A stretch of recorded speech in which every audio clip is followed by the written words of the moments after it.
So Carl and Wayne from Love Is Like Water, congratulations on your nomination for the film. Really appreciate you being here. And if you could just tell us your connection to the film at the outset, and we can just go from there.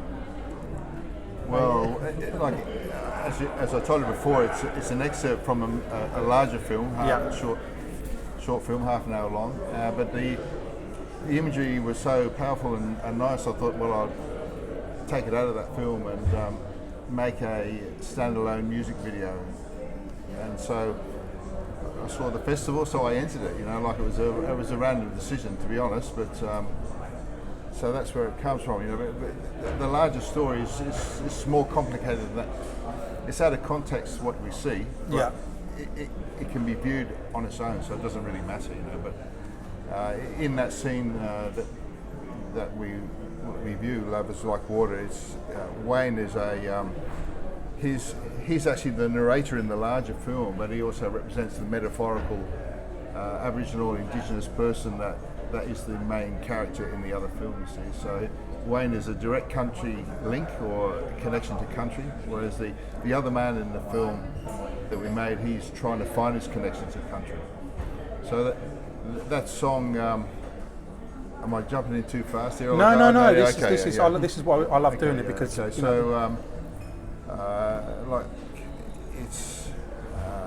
it was a very spontaneous affair, because I'm relating it to the other film so that we put it into the right light. I wanted to contrast the colours of Ireland against the colours of Australia. So you've got the green and the grey, but in Australia you've got the tans and the ochres and the blue skies, that sort of thing. And Wayne lives a couple of thousand kilometres from there, you see, so we teed up a weekend to come along and film, but that weekend it was raining most of the weekend.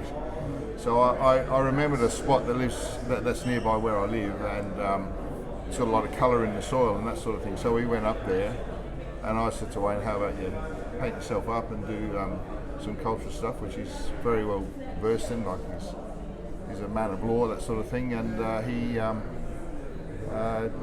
obliged. And so, but because it was raining and the imagery was good, but we had no dialogue, it was sort of a little bit empty for the whole film. So then I wrote the song with the echo of the rain falling and the rhythm of Wayne's chants, and so that's how it became that clip. Because did you knew each other prior to making this film? Is that what you're saying? That's right. Yeah. And so when I say your connection, you actually were part of each other's lives even before you decided to make this film. Yeah, I met Carl in Alice Springs. It was a fair while back, over 10 years ago, something like that. And I was with we did Aboriginal dancing and stuff for tourists in Alice Springs. Yeah. And and Carl and his wife and his mum and dad come and watched our show, and we talked a lot of stuff about rugby, like sports and stuff, because he did a lot of stuff. Because you teach, I think you teach rugby, didn't you? Yeah, used to. And and we went from there. We kept in touch and did a lot of stuff, and he asked me to do this film with him. I said, yeah, keen as, I'm ready to do it. It's something different. I've never done it before, and we in Nice, man, in France. It's crazy, yes. And would you mind me, because what's interesting with you, Carl, is you weren't a filmmaker at all before this, were you? This is your first foray into it. Yes, it is. Like, I'm an optometrist, as I told you before, but being a rugby coach, it's a creative pursuit, but I stopped being a coach and left a bit of a void in my life. You've got work and family, but you need other things. And so our other son, like Murray, who's behind the camera there, he's coming on to support us, and Reese is the fellow that sings the song, and my wife Susie's always supported me in what I do, and I've lost my track of thought. No. What's intriguing is, I know people won't know that are viewing this or listen to this, we had a long conversation, and what I found fascinating is that you had this great career, professional career. I knew you were a rugby coach as well, but all of a sudden, I know it's not all of a sudden, but for argument's sake, all of a sudden you thought, actually, what I really want to do, or try my hand at, is this. Yes. But where did that sort of germinate from? How did that all happen? Is it something gone back years? Exactly. Yeah. Well, like I've always had an interest in the arts, that sort of thing, music, that sort of stuff. But I don't know. The film's actually this is my first proper attempt at a film. But about 5 years ago, Murray, Reese, Adrian myself, my father, and Wayne. Yeah. We made a short film. I was learning how to play the guitar, or teaching myself, trying to anyway. And we did this thing. We sang "Old Man," Neil Young's song "Old Man," you see. And both these two guys were turning 24 at the same time, and that's one of the opening lines of the song. "Old man, look at my life. I'm like you were 24, and there's so much more." So by fluke, like I'd met Wayne maybe the year before that, and it was like going to be a document of the 3 generations of Edmonton men, and we needed a bass line for this song. And I thought, I don't know any bass guitarists, but I know a guy that can play the didgeridoo, or yidaki as they call it. And by fluke, Wayne was actually in the Blue Mountains that weekend. So I phoned him and he said, "Oh yeah, man, I'll come up." And he came up. And we filmed that. I put it into a local film festival. Yeah. It was the Byron Bay Film Festival. It wasn't shown, but they actually liked it. And so I had positive feedback from there. And I thought, well, I wasn't even trying then. I'll conceive a story and make a film, but actually trying to do it. So that's happened. That's where it's come from. Yeah. And how much? I know obviously you did festival, but how much other feedback have you had from entries or people that have seen entries into other festivals, or people that have actually seen even the short? I don't like using the word extra because I think what we've done is taken, like you say, a piece and made it into its own film. Although it's joined. Well, it's had a positive response. But both things, like as the standalone music video, no one like. The thing is, people are always polite. They never say that they don't like it, but you can tell because when they don't like it, they don't say anything. Yeah. Whereas people are actually very positive in their response to it. Particularly, like I'm really riding on Wayne's shirt tails. He's the man really, because it's his culture that we're reflecting in the film, and that was a primary inspiration or stimulation for me to make the film because. You want to talk, mate? Absolutely. But you see, I've had a lot of Indigenous guys in my rugby teams, and I was very conscious of the fact that they were often the most valuable member of the community of a representative rugby team. But then when they stepped onto the field, they're great, they're athletic, great sense of humour, quick-witted, just the gel within the glue basically that holds the team together. Yeah. But then often they would go back to a community that was perhaps dysfunctional or not the best, and white society in Australia doesn't really understand the complex issues that face Aboriginal people. So I thought I would try and make something that was not a political statement, but a gentle approach to make people think about the Aboriginal question, basically. Well, no, that's what it is, I mean, from an outsider looking into anything to do with that, I'm sort of quite ignorant. So I guess, like you alluded to a moment ago, if you're going to make a film that involves that culture, you've got to make sure it's absolutely right, because obviously you don't want to upset anyone. And was there moments when you were making this film and you said, well, actually, it's not quite right. It's got to be done this way, or you need to adjust that slightly. Did any of that happen? Yeah, there's we had to do, like, when it comes to like doing cultural stuff, you got to have that respect, and you got to acknowledge people what you like, language you speak, the songs you sing, like them songs and stuff belong to people, like our uncles, our aunties, our grandfathers. Yeah, we got to respect that, and we got to acknowledge them, and we always got to do that. Our culture's just about respect, man, and connection, and yes, my culture, I love it. It's the most beautiful thing I ever seen in my life, man. Was it fun to make? Sorry? Was it fun to make? To make the film? Yeah. Yeah, it was good fun. We had good fun, that's the best thing about it. It wasn't serious, we just jumped in and enjoyed it, man. That's what the film ended up becoming. It looks good, it's great, and just because we enjoyed it, it's beautiful, man. And the actual the photography that you were talking about, the colours and the hue and the look of it, is that pretty much how you wanted it to end up looking? What you have on screen now?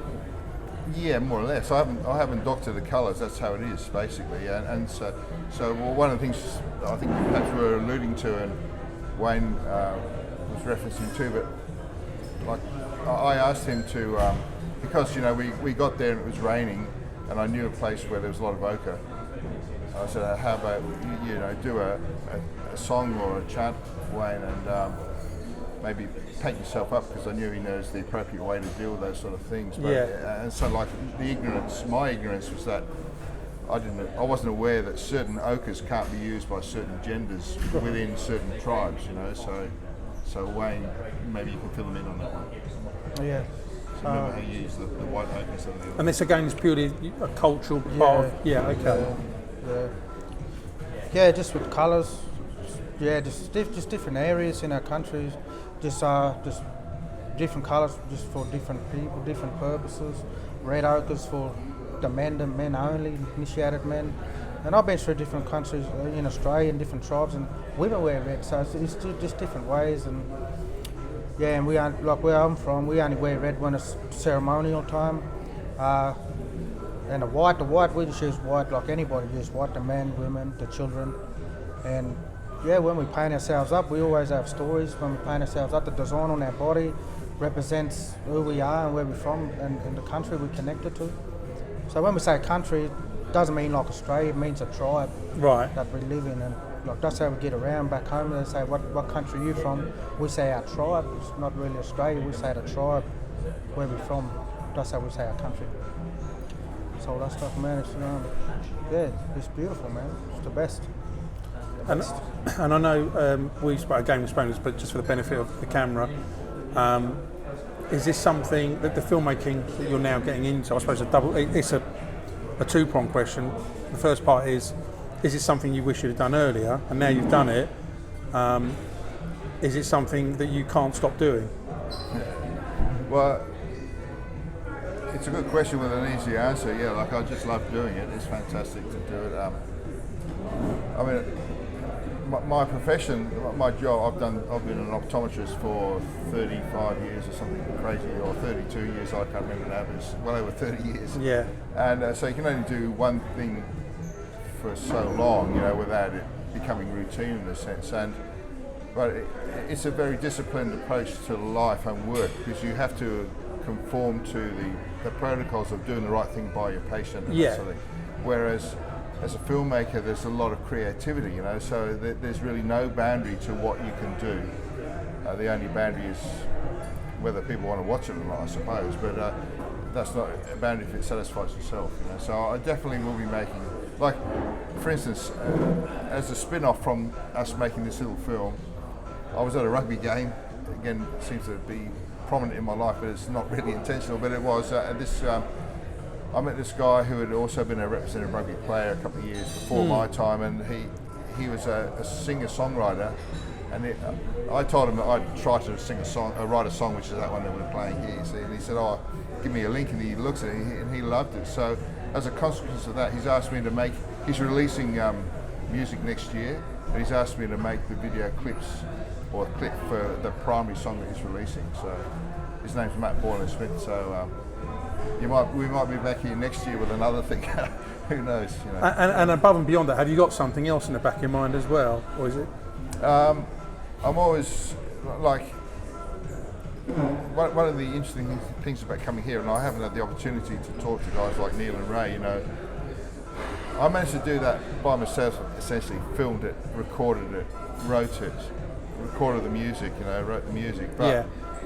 Like it's a one-man band isn't really appropriate, you know. So I need, like the thing I found, the importance of audio. So, like next time I do something, so basically I would like to develop some support or facilitate ways where I can get more help. You know, people were great to help. Friends helped me, you know, and they understood the passion that I had for the project. But professionally, I need more help, more resources, basically. So the next thing I do will be framed about how much resources I can get, I suppose. So that's why going into this next music video thing will be actually a good stepping stone. But I would like to make another feature film or a short film again. But I've just got to get the right subject matter.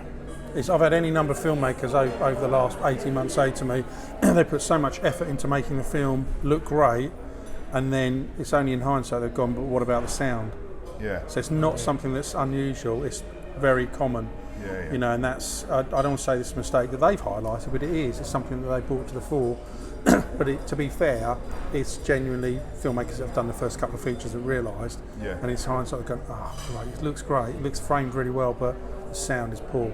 Yeah. And I suppose even more so if you're trying to do something that's musically leaning, Yeah. and it's got to be spot on, isn't it? Well, the reality is, I had relatively blank spaces within the film. Like the images were happening, but I didn't have any dialogue. So that's when I wrote a few songs, so I could just drop in over the top of that. So I suddenly had to become a songwriter as well as a cinematographer, as well as a director, and all that sort of thing. So it was a pretty rapid learning curve for me. But you just flow with the wind and just get it done. So when you actually put the film together, when you both finished making this film, did you have some kind of game plan as to how you were going to get the message out there, or not really? Were you sort of flying by the seat of your pants and just? Well, like as I said before, like this was my attempt at doing something for Aboriginal people. In Australia there's this thing as a concept called reconciliation, because when you think about Australia, it's only been colonised by Europeans for the last couple hundred years, which is that much in the time span, whereas Wayne's Mob's been in Australia for at least 45, 50,000 years, so that's a long time. Yeah, it's a long time, yeah. So they've I hope I'm not talking out of place here, but like the Aboriginal people have been displaced and marginalised, and so now but luckily through the strength of their culture, they're sort of finding a way back into Australian society and culture as a whole, but maintaining their own self-identity. So I haven't got big resources. I don't know powerful people, but I just wanted to do something as an individual to show that reconciliation is important, and that was the genesis of the film, basically.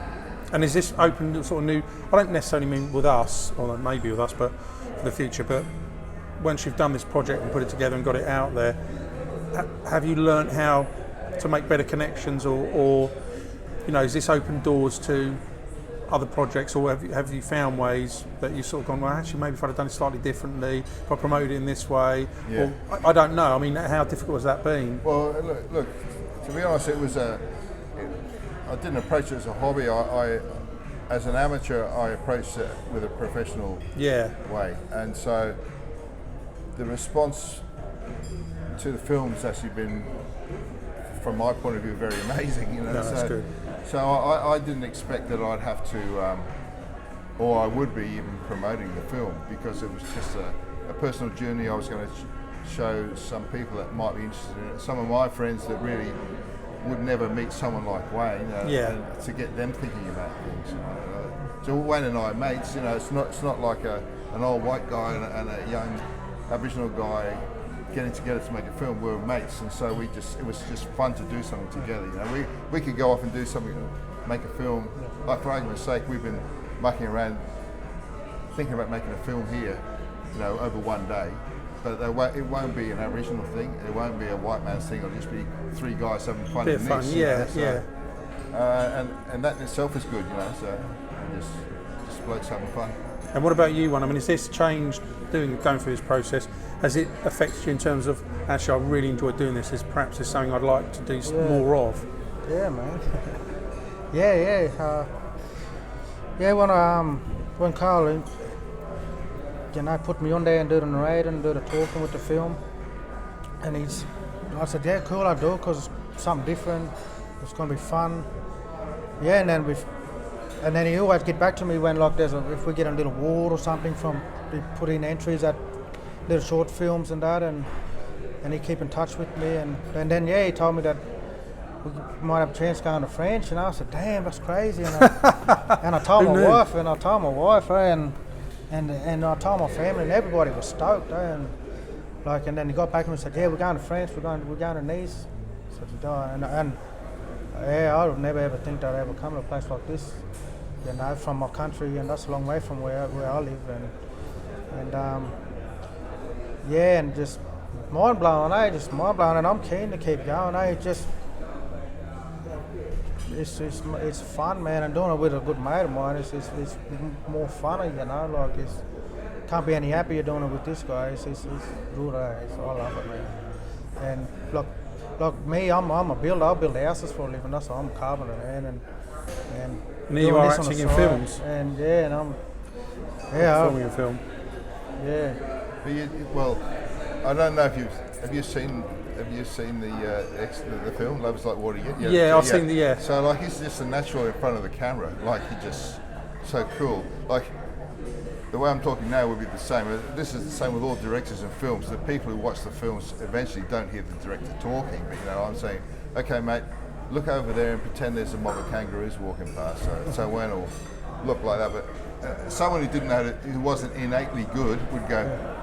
We go to do it. Whereas Yeah, Wayne is just so cool and it's just a natural, So and he looks good on the screen too. So one day, hopefully for him and his family, that he is well recognised, because he deserves to be well recognised. Thanks, guys. Really appreciate your time. No, it's good. Perfect. Thank you very much.